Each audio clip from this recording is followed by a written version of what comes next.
Okay, good evening, everybody, and welcome to this webinar organized by the Association M&M, Idee per un Paese Migliore.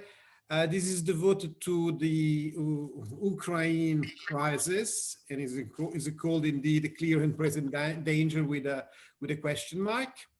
We just say that, as you know, M&M is an association created a couple of years ago and by professionals, diplomats, civil servants, managers, entrepreneurs in Italy, people who have, I would say, a passion for the res publica, and in these couple of years, M&M has proposed policy solution and policy option for people in government at different levels and different topics.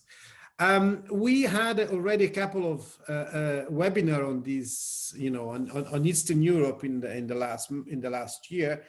When we started, indeed, I think it was a year ago, and I think we started indeed with Domitilla and Marta.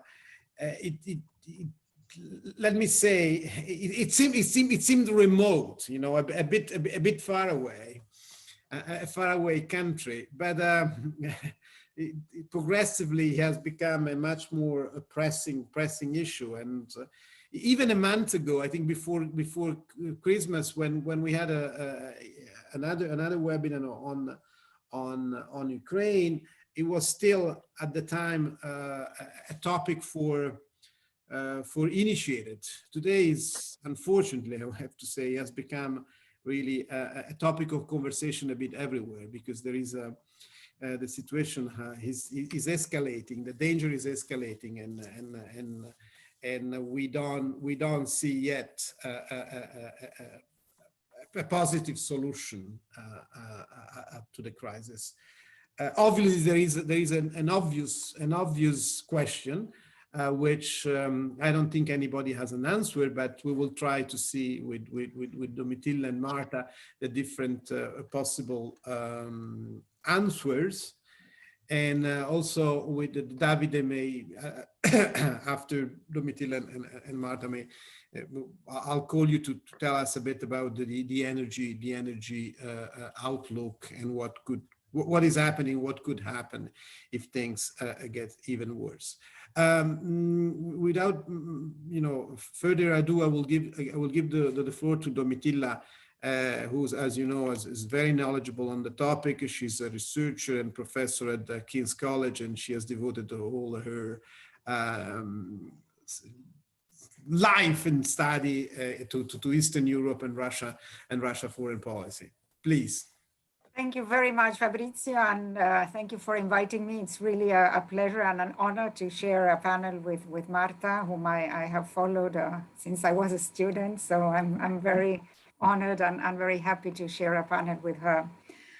Just a few words, general points, and then I can go into more detail if it's required.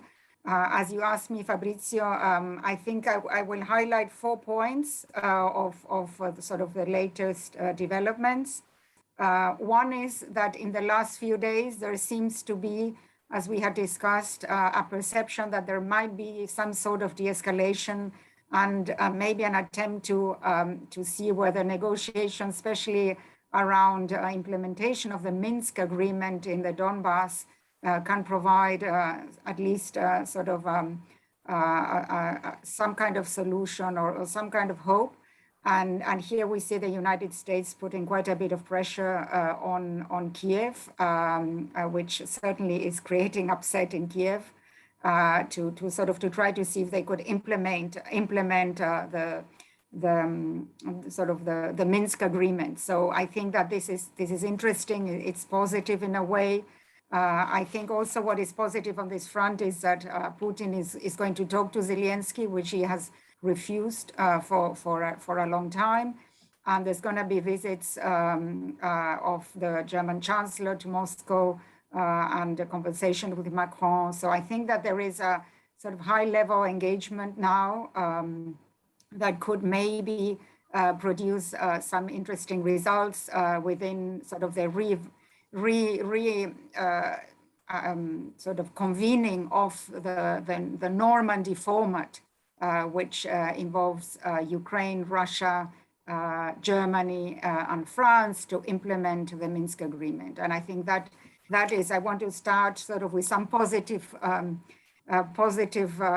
sort of approaches. The other development that we have seen is in the last few days or yesterday that we have found out the documents that were sent by the United States and NATO to Russia. And here we can see that there isn't a lot of change of what the United States was saying previously regarding the open door policy about NATO. So no veto on Ukrainian membership, no Russia-United States agreement on the future of European security, but a readiness to discuss issues of concern to Russia. So if you look at the text, there are a lot of sort of opening statements to discuss concerns about European security, or sort of the question of indivisibility of security, which is something that Russia constantly brings up. And I can say a bit more about that in the Q&A.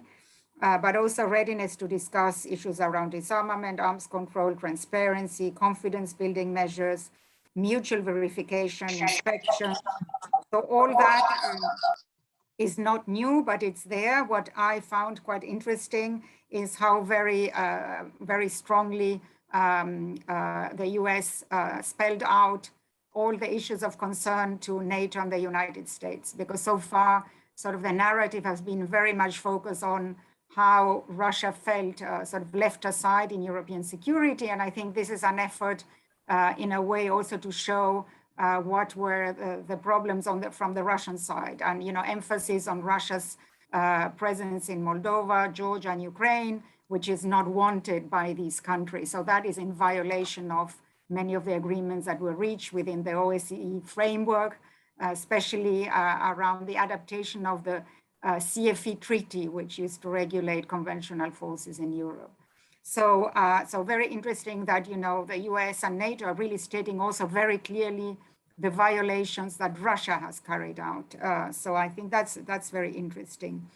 The third point relates to what as we know, there's been a sort of a determination by many NATO allies to show solidarity with Ukraine, and also to reinforce the NATO eastern flank with the deployment of forces, the United States sending 3,000 men to be deployed in Romania, Poland, and also reinforcing a presence in Germany, 8,500 troops on high alert, which could be part of the NATO military response. So I think, and I'm not going to go into the details of all the other member states who have showed solidarity and support, the UK, the Netherlands, Poland, and the Baltic states. So, so that is sort of ongoing, but of course, these forces are more, have a signaling objective. They're not going to deter a potential Russian attack, but they, from the military perspective, but they send a message of commitment by NATO, and showing that this sort of transatlantic bond is sort of solid. And finally, I'm being very sort of brief overview, Fabrizio. I hope that is okay. And then finally, I think that's okay, because we are following I think everybody's following closely, but you gave us some elements which personally didn't have. Thank you. Then we have, of course, the continuous buildup of forces of Russia around the borders of Ukraine, with an increased presence, of course, in Belarus as a result of the military exercises. Also, yesterday, there was news that there were reinforcements in Crimea, sort of in the peninsula on land. But also there are probably naval reinforcements that will take place around, the sort of naval assets that are deployed around Crimea, and of course also on the western fringes of Russia. And here, what the information that I found was of around between 74 and 76 battalion tactical groups. Each battalion is around maybe 1,000 men. plus 800 in terms of tanks, APCs, also all of the equipment.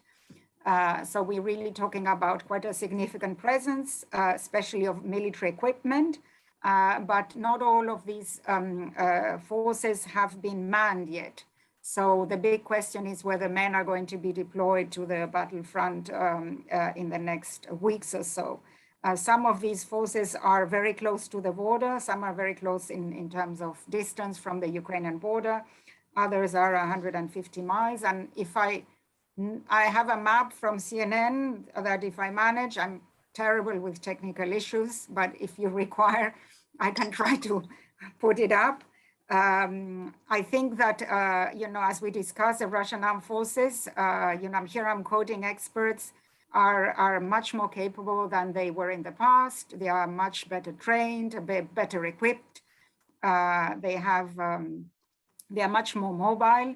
And what is really interesting is that they have really very, very good sort of striking capabilities. So they can hit from the Russian mainland.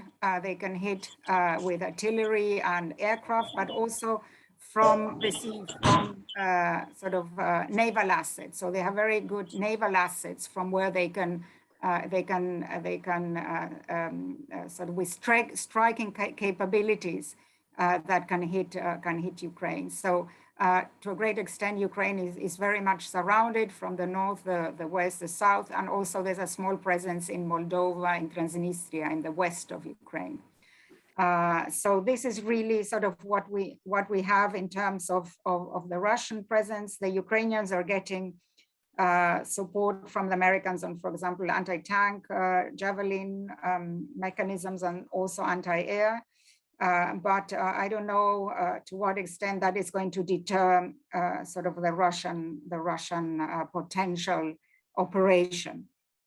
If I have a few more minutes, I don't know, Fabrizio, how you want to manage the time.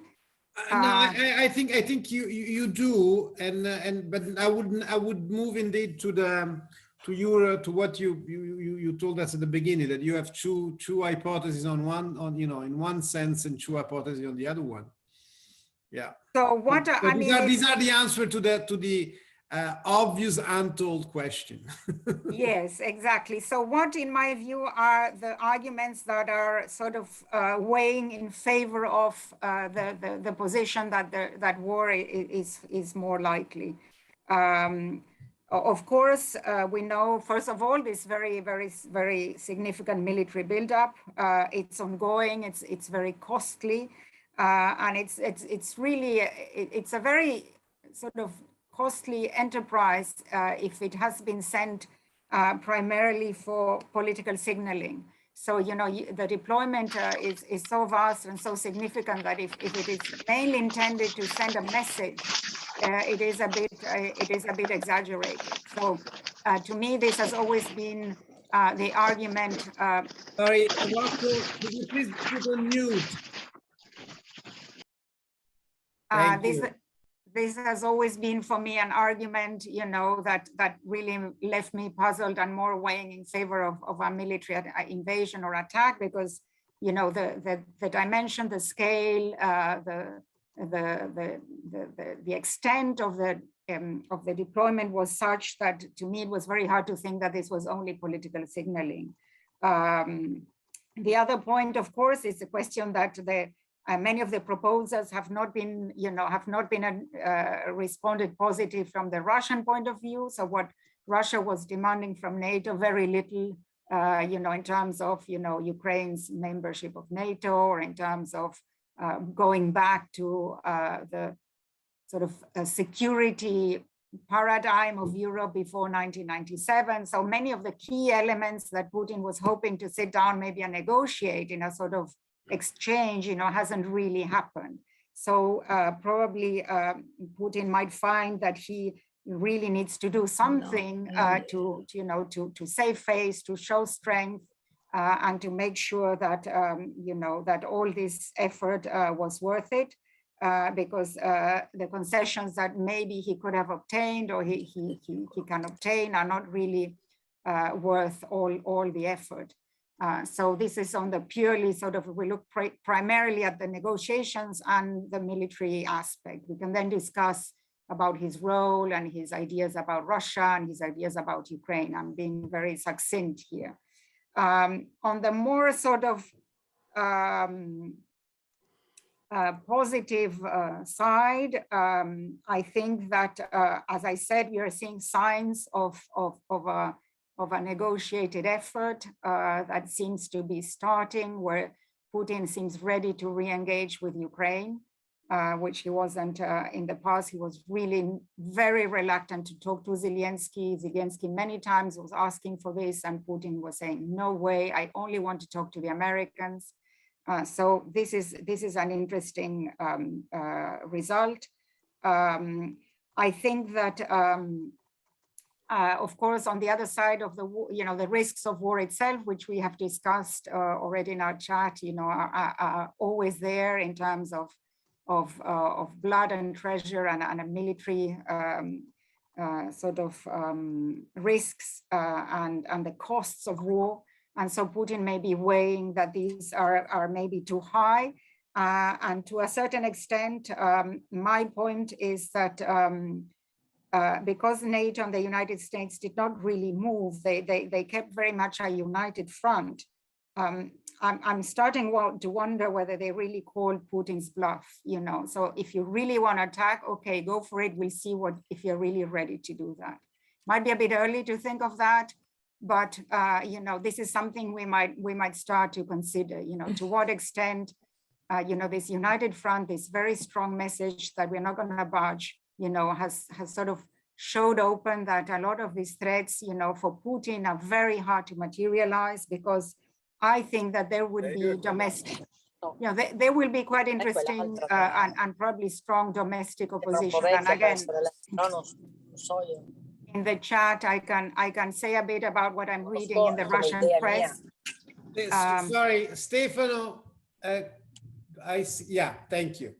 I can also discuss what I'm seeing in the liberal press. There are some really interesting discussions going on. For example, there's been a letter from a lot of of Russian high intellectuals and academics that have signed with great complaints, and this was saying that this really was out of place and it was very risky, and what was Putin doing.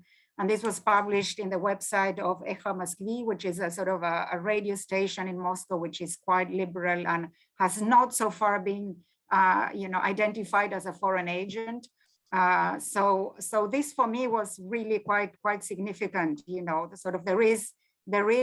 are elements of opposition to this kind of military adventure that are coming from quarters that Russia cannot, or Putin cannot entirely ignore. So for the first time, I'm starting to see sort of the Russian societies that can express themselves, say something about this, and express, concern and discontent, especially because Ukraine is really seen for many as a brotherly nation, and the risk of, of Russia sort of bombing cities and destroying infrastructure and killing Ukrainians, it's going to touch a chord among many in Russia.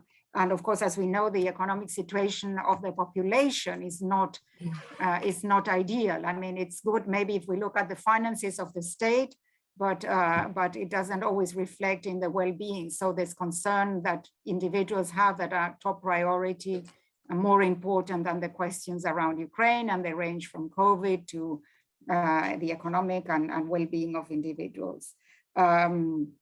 So, maybe, and this is sort of my optimistic approach now, that if something can be achieved in terms of the Donbass regulation, or in terms of some discussions around, for example, intermediate nuclear forces, which Russians are constantly saying this is something that the West was not ready to talk, and now they are. I think that's not true, but they're saying it in this way.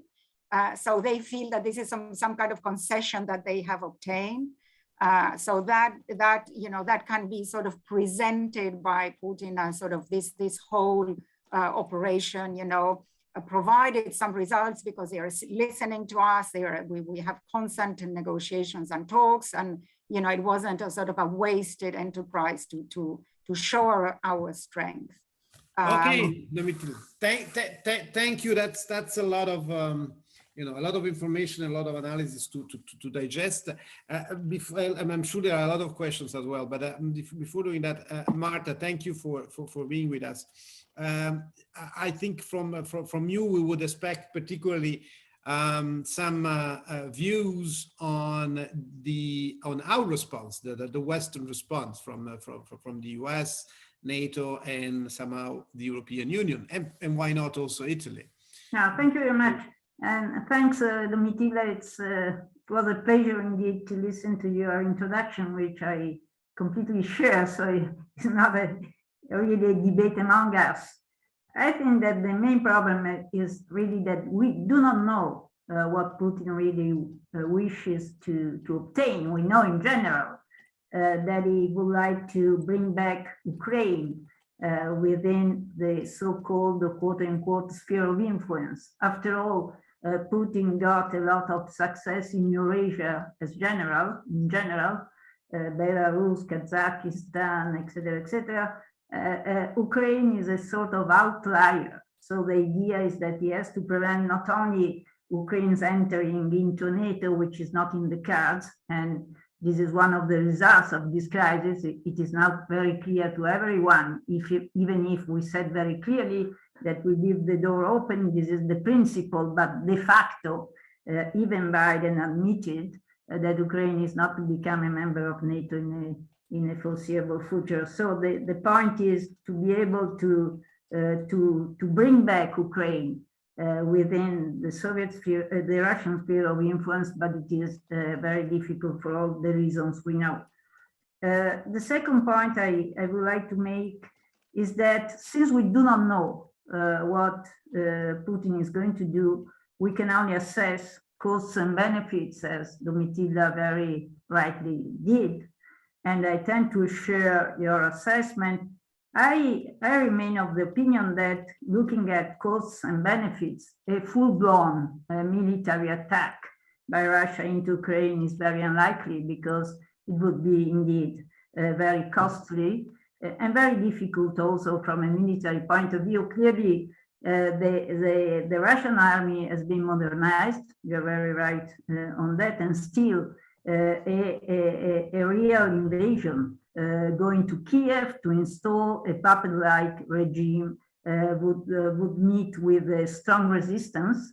And this is why we are giving armaments to Kiev, the UK in particular, the US, even Turkey.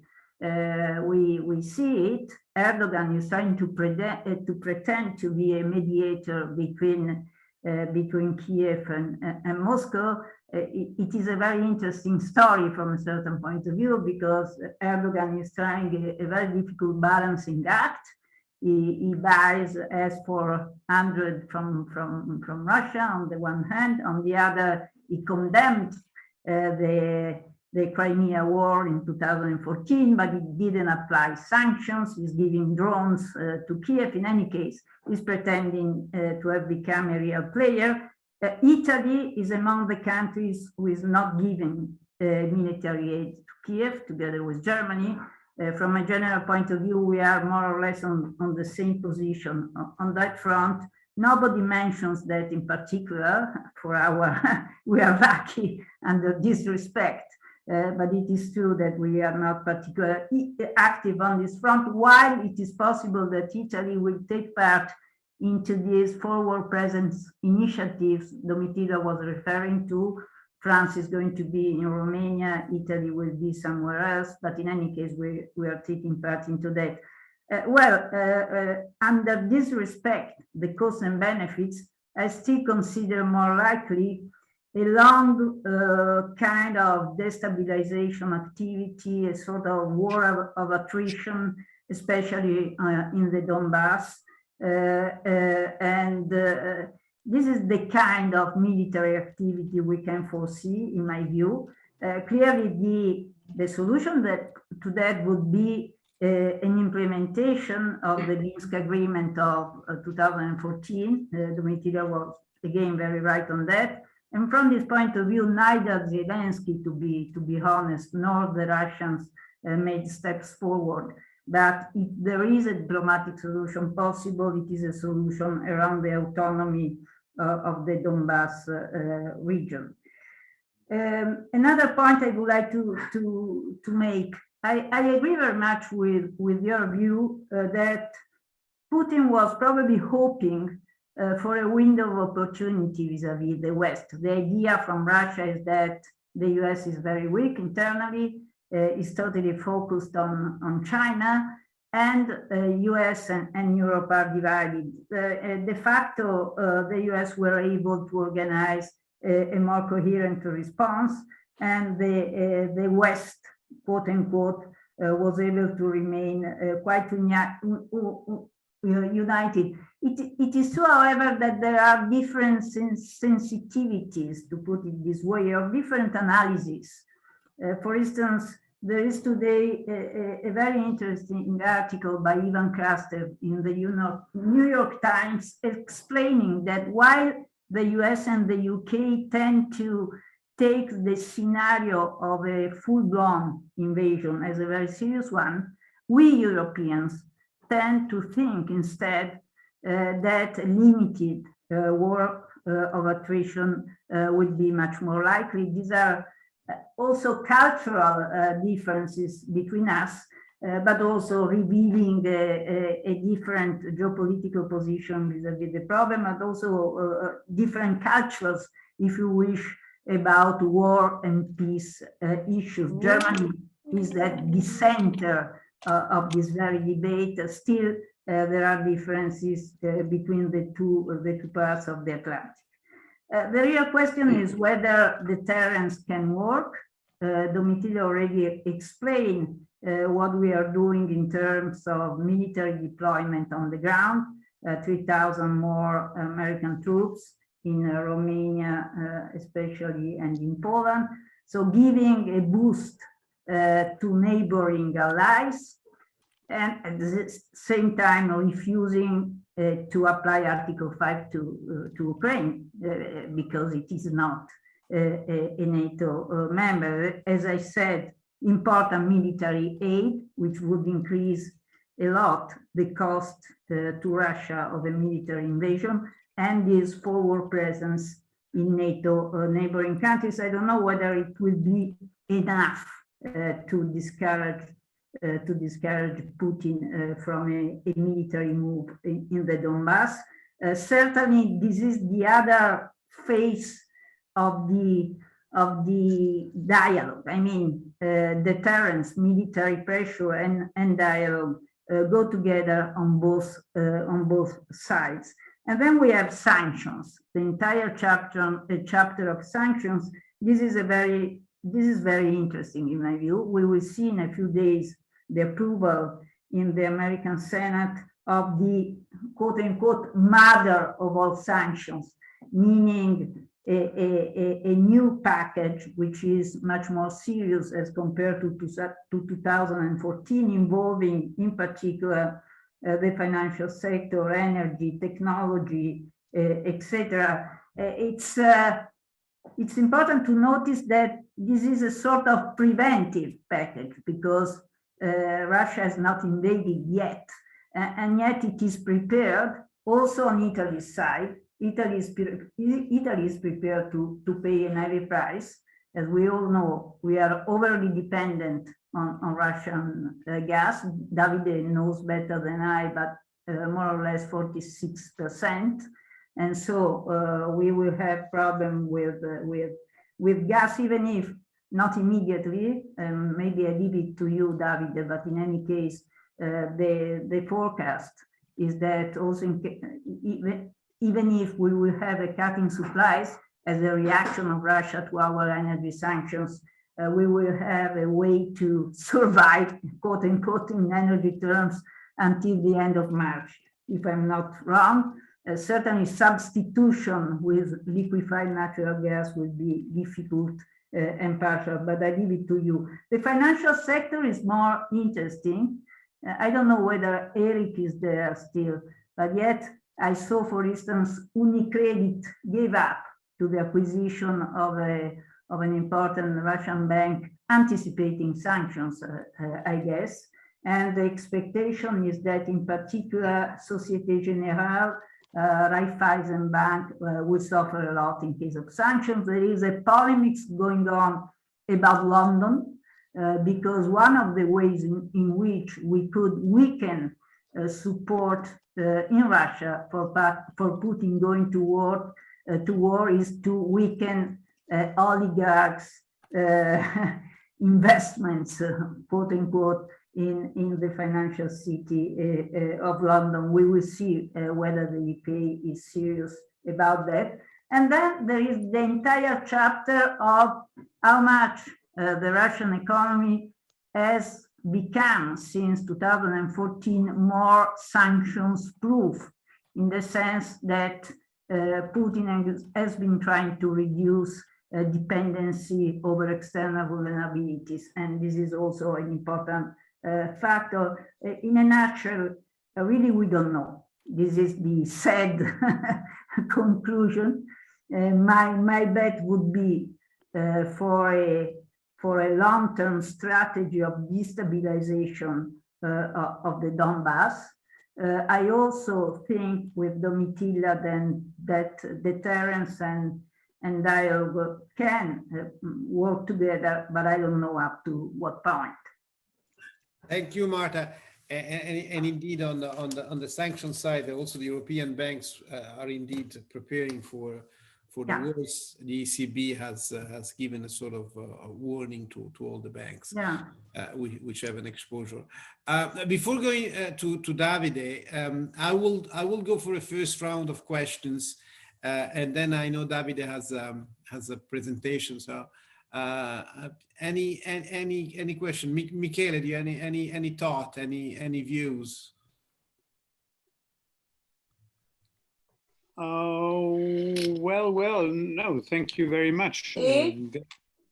Very. So, there's an iPhone which is not muted, please. Thank you. I have a question when you have time. Sure. Michele, please. Yeah. No, thank you very much. Very interesting remarks from Domitilla and from Marta. More than a question, I have a doubt. First of all, I share the doubt, the starting doubt about Putin's intentions, which are still very unclear. My doubt is whether on the Russian side the Putin's positions are shared, are fully shared or not fully shared by the apparatchik. So how strong, how monolithical is the Russian position? Of course, we are used to imagine that in Russia everything is solid, is very compact and very coherent. I wonder whether our experts have any elements on possible different, at least nuances in the Russian positions. And second remark is that I was particularly touched by a very strong statement, a strong official statement by some Russian representatives who said very clearly on a public stage that the build-up is, in the Russian vision, the only possible leverage to bring the Americans and the Westerns to the negotiating table. And their perception should be the one that the more you build it up, the more the Westerns will be ready to negotiate, which seems to me to be a very dangerous position, a very dangerous belief. So I also agree that dialogue and deterrence should go together. But at this stage, I'm afraid that there is despite all the developments that Domitilla pointed out, there is slightly more room for deterrence at this stage than for dialogue. Thank you, Michele. Eric, please. Yeah, so thanks. My question is actually very, very close to the first one we just heard. So Domitilla, you talked about the news of sort of people in Russia publishing opposition, if you will. Can you speak to, or do we know anything about the hawkish side of those influencing Putin? I mean, what is the, how does he, where does the military stand, for example, and how easy is it politically for him to withdraw the rifle that Chenov's rifle that's been introduced in the play? Okay, well, please, Domitilla and Marta, and then we'll go to Davide for the energy part. Thank you very much, Eric and Michele. Very interesting points. I think that it's very hard to know exactly the positions of the elites inside Russia, because it's a very hermetic system, and it's very hard to guess. Dissenting voices don't speak in the open, especially at the level of the elites. But I can only sort of second guess in a way. I think that there is a common position in Russia which generally goes throughout the whole political spectrum, and that existed since the 1990s, that NATO enlargement was not something that was to the benefit of Russia. And that also included members on the sort of more on the liberal, democratic, pro-Western side of the political spectrum. That doesn't mean that there is support for the military operations that Russia has carried out, for example, in Georgia or in Ukraine. And at the time of the annexation of Crimea, there was a very important opposition from sort of the liberal framework. But after that, after Crimea, Putin really shut down any kind of opposition, and it's almost treacherous to say. I think it is. I mean, according to the constitution, you're considered a traitor if you challenge, the presence of Crimea inside Russia. So people are very, very careful to express their views, in opposition to the leadership. My guess is that, that probably the military, and at one point, and this is something that it's going to be very hard for me to guess here from London, and I will try to figure out when I'm in Moscow, is to what extent the military have also not been pushing for this. Because I had a sense with talking with some colleagues in Moscow that the military were sort of arguing that this was sort of their moment, sort of when the military correlation of forces was in their favor. We see that throughout history, when the militaries are relatively strong and very well equipped and very powerful, it's very hard to contain them. My concern in this case is sort of the eagerness of the military to actually sort of convince Putin that this is the way forward, that this is their opportunity. They have all these really new gadgets, very well equipped, well trained, and they have they look at the president of Syria, which for them was sort of this great successful war, and often it is forgotten how much the West was also supporting the efforts, against ISIS in Syria. And so I think that the military are, unfortunately, in my view, but again, I don't have the first-hand evidence, they are probably elements that are more in support of this operation. But again, I can't be 100% sure. The oligarchs and people who have money, there's an article in the Moscow Times where it was, anonymously, without opening, saying it openly, the oligarchs are very worried because they have, their interests in the West. But I think Marta was absolutely right when she said, it's highly debatable what is going to be the impact of sanctions, because I think that, there was a very interesting article, I think in the New York Times, where it was saying that, that nobody really knows where Putin has his money, and Forbes, I think it was, where Putin has his money, how much it is, how he can be hit He's not going to sort of suddenly buy, was not going to buy a condo in Miami, or, he's not going to travel to Disneyland. So all his, I am almost certain that they already have all their assets somehow in areas where they are very hard to reach. But of course, there is a constituency of people with money and power that could, that could challenge Putin. But Putin has shown that at the end of the day, ultimately, he can also, take away this money from oligarchs. So how much pressure can they exert? I think it's very limited. So at the moment, the decision, in my view, it really rests in the hands of Putin himself.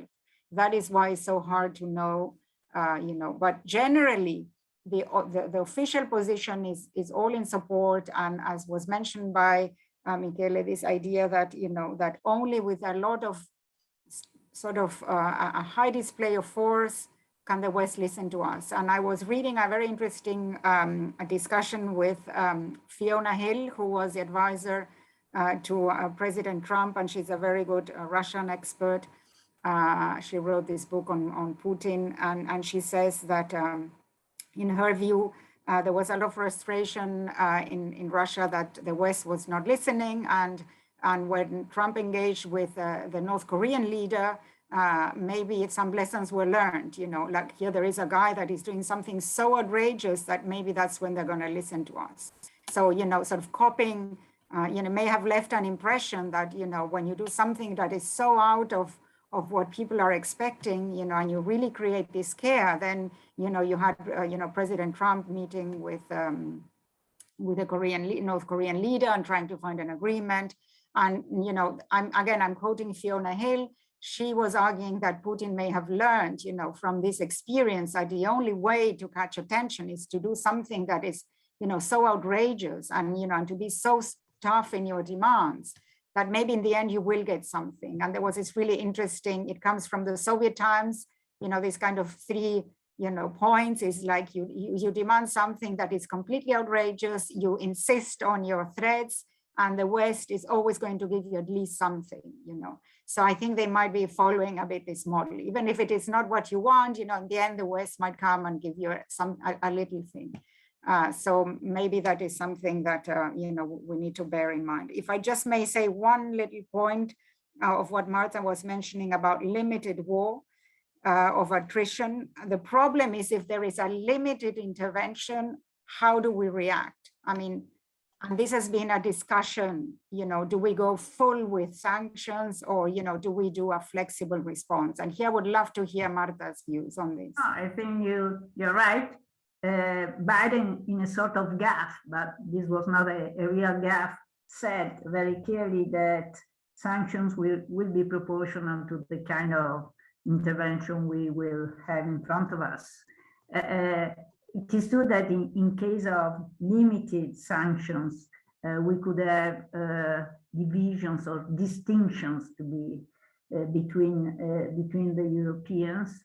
We will see. Yet, I think you're right. A full-blown sanction, the mother of all sanctions, are the scenario in front of a more pronounced invasion, a full-blown invasion of some sort. If I may, yeah, I think that Russia felt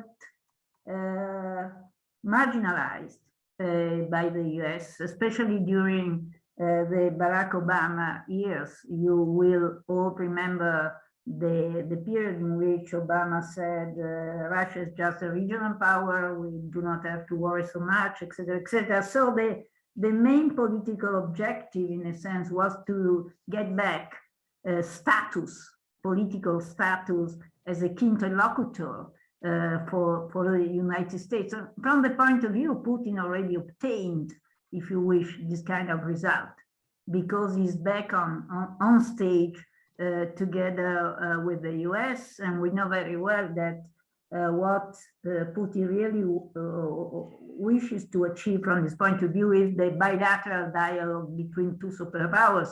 By the way, the US is back in Europe rather clearly, so all our ideas about the fact that the US was going to leave Europe, which is one of the untold objectives of Russia, probably has gone. In a sense, American troops are back in some numbers, etc., etc.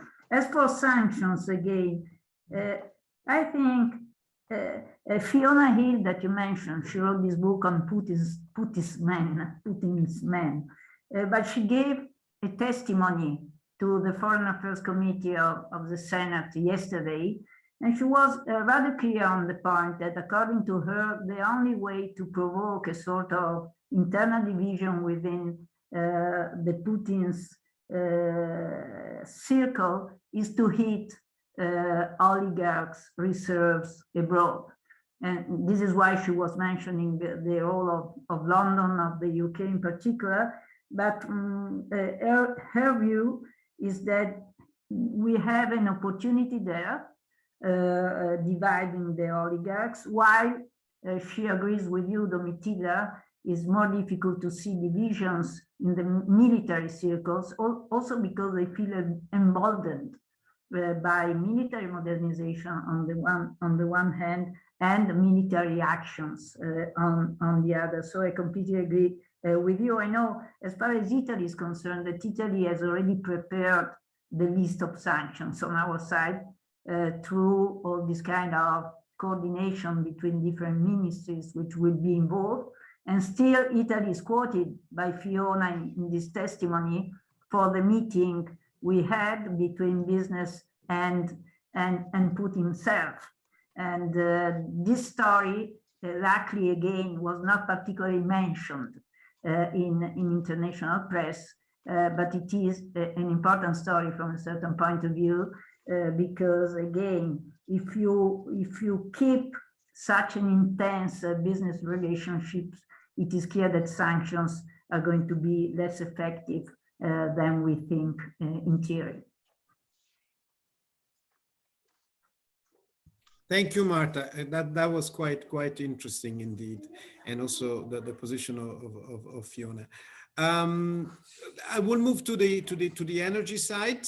Obviously, there is a very strong energy component in the whole story, and this is probably the point in which the West, or in particular Europe, is particularly fragile. Davide is our expert. As you know, Davide is responsible for energy for the prestigious think tank Nomisma in Bologna. Davide, you have the floor, and you can share the slides if you have some. Yes, I try to share the slides. Grazie Fabrizio per questa occasione prestigiosa. I try to raise 3 points. The first one, I start from the slides. Do you see this Yeah, one? You are on, yeah. Yes, the first point is that of energy consequences of what's going on with this crisis. And my point is very simple. Sanctions are not to be planned or expected, are already in place. We are paying them. Our bills have increased by 100%. We are risking a recession. This is an energy crisis comparable to those of the 70s. It is, in any case, notwithstanding what will happen in the next few months, it is already jeopardizing our next recovery, our growth in the next few months. These figures emphasize the fact that we are strongly dependent on Russian gas imports. As Marta said, close 30–40% depends on different countries. Our domestic production is falling. Our consumption, despite the fact that we are announcing the end of fossil fuels, along which also natural gas. I do not want to touch taxonomy issues here, but instead we need more gas now, and we are paying extraordinary prices now. I go back. So the first point is that Italy, along with Germany, but it's more important, Italy, especially Italy, because it is the weakest part of Europe and with the highest dependent on natural gas imports from abroad, especially for its electricity power system, that is the nervous system of our country. This is the map of, you know it, of the gas grids to Europe.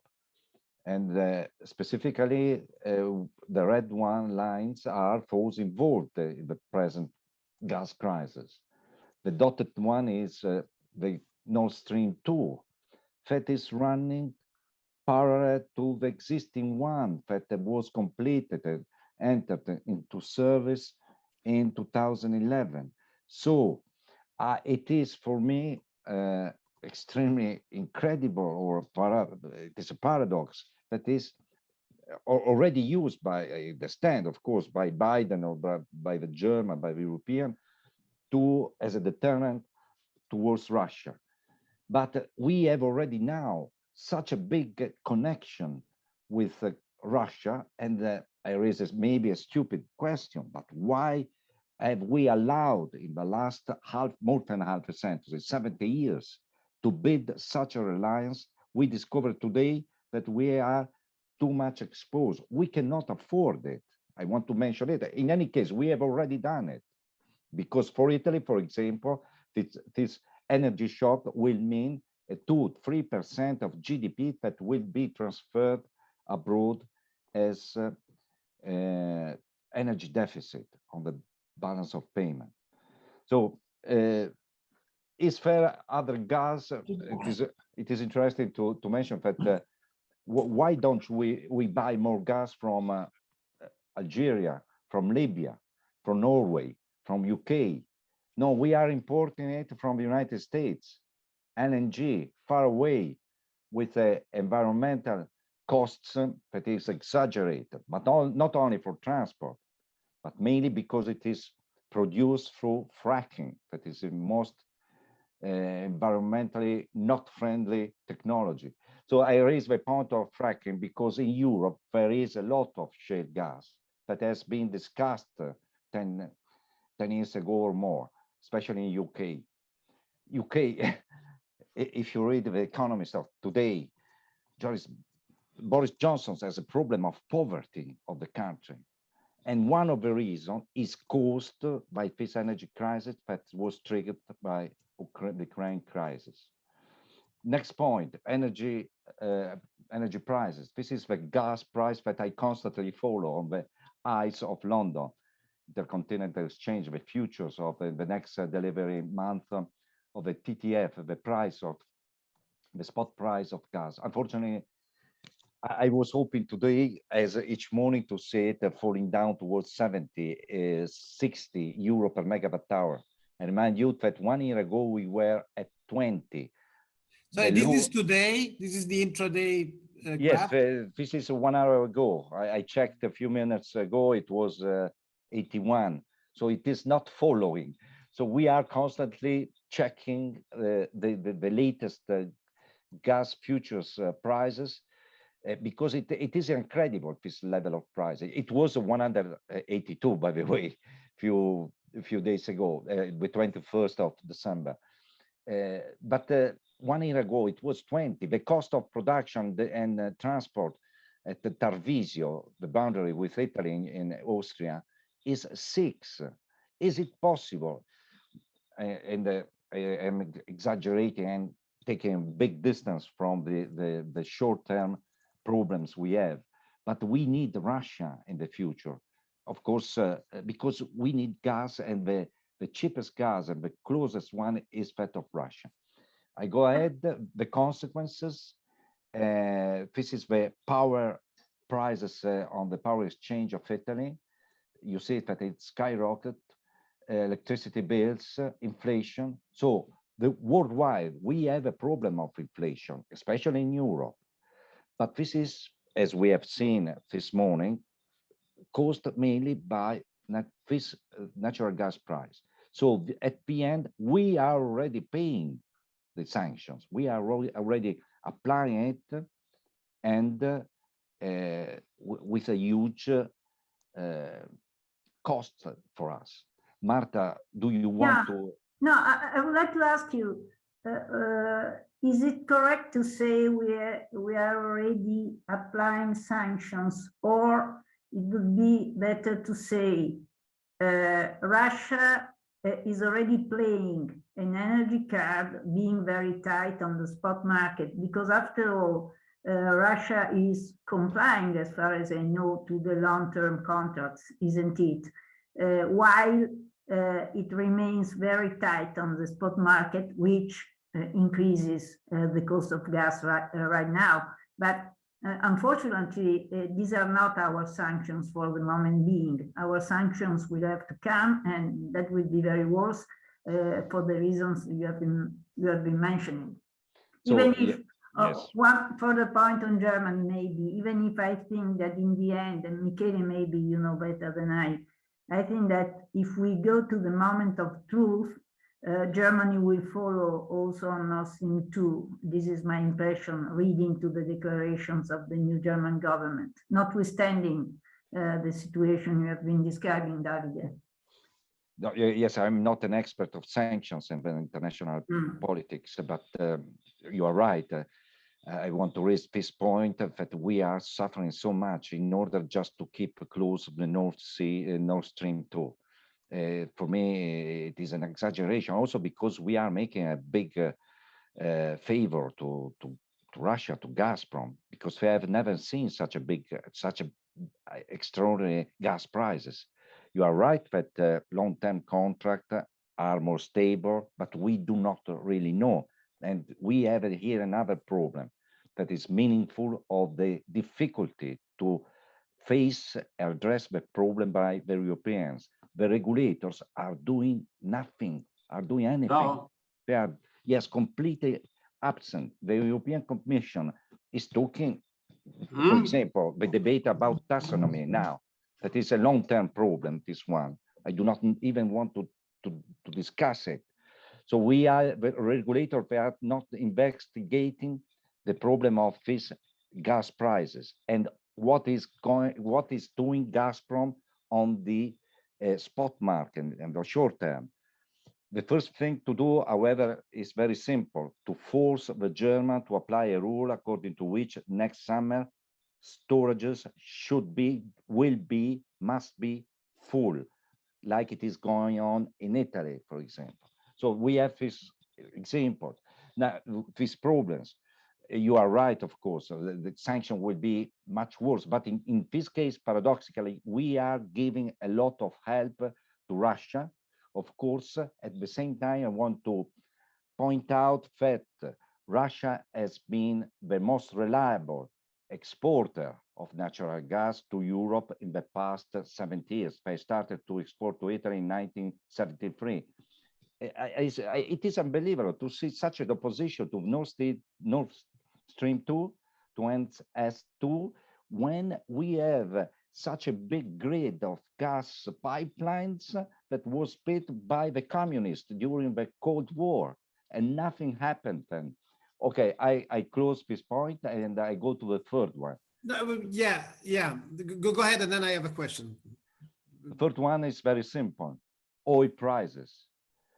Russia is the biggest exporter of crude oil, behind being the first exporter of natural gas as well, especially to Europe. And especially to Europe is exporting a lot of oil. But oil is a big problem, is a pain in the, do not remember, for the United States as well. So they cannot afford, Biden cannot afford to have such a big interruption of oil exports, especially now that the tightness, the shortage of capacity is emerging in the whole international oil market, with rising prices that are likely to reach quite soon again $100 per barrel. So this is another problem. We have not to forget oil exports from Russia. I've done. Thank you, David. And I think Russia is also exporting coal to Europe. Yes, correct. Yes, Yeah. something we need. Something which is indeed still very much used to produce power. How do you assess this? Sorry, my camera is off. How do you assess this effort by the United States to, harness all the gas producer in order to ramp up production from Norway to Qatar? There is no capacity around the world. You know better than anyone, Fabrizio. Oil companies, oil and gas companies have been forced not to invest, and not only the international oil companies, but also the state-owned company. Even Gazprom, they invested $11 billion for NS2. They invested a lot on LNG terminals on Yamal. They have invested also on the gas lines towards China, on which I'm not so concerned because it is too far away. This is a European country, and we are strongly linked, and I'm not glad of it.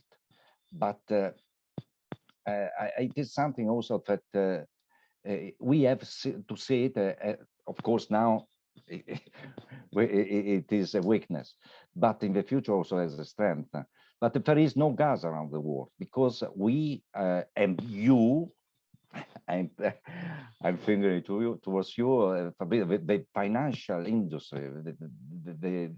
It's all there. You are always talking about energy transition, climate change. So fossil fuels are no longer interesting for oil companies to invest in. Of course, now it is changing now. But in any case, we will take now, there are a lot of projects that were standing, and they will be, they will see the green light. You'll need 5 years to get operational. Absolutely, absolutely. Minimum, yeah. Okay, that's quite a somber conclusion. If any other question? Now, Michele, on Nord Stream, the new German government and Nord Stream, do you have a feeling on that?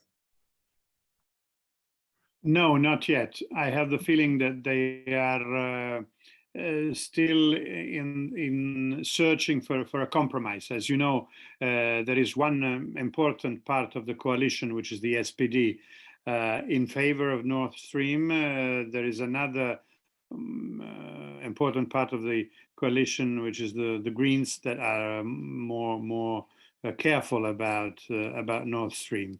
This is one of the points on which the coalition parties are, in my opinion, still looking for a decent compromise. Yeah, that's another, I think the ramification of these crises are just, just mind-blowing, from banking to energy, internal politics in the US, internal politics in Germany, because we haven't talked about the US, but that's, another box full of possible consequences if something really bad happens in Ukraine.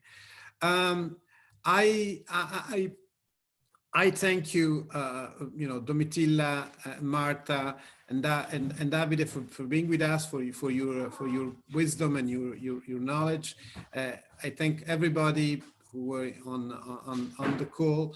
I suggest that we stay tuned, and we may reconvene soon if we don't abuse of your time and your patience. Domitilla, particularly you are a bit the burden of to carry on our curiosity and our interest. Yeah. Thank you again. Thank you. If I may say, thank you to everyone. And it was really nice also to have Davide, because in a way, I mean, Russia is fully aware of what Davide is saying. So they really took this opportunity to hit us hard because they know we are weak and dependent. I'm not agreeing, Domitilla. I like to think of a Russian like someone who is very reliable. Yes, but they know that now we are weak. So that I think that was part of their equation. That's why they were so tough. But they are under threat. Yes. Anyway. Any long conversation. Thank you very much. That's for another time. Thank you.